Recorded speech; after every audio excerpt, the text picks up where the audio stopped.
मेंढक एक ऐसा जीव है जो पानी में रहता है, लेकिन पानी नहीं पीता।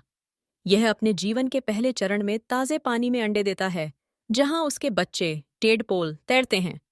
जैसे जैसे मेंढक बड़ा होता है, वह स्थलीय जीवन की ओर बढ़ता है।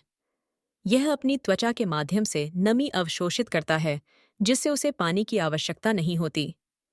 इसलिए ने अकीसीय मेंढक पानी में रहने वाला एक अद्वितीय जीव है जो पानी का सेवन नहीं करता।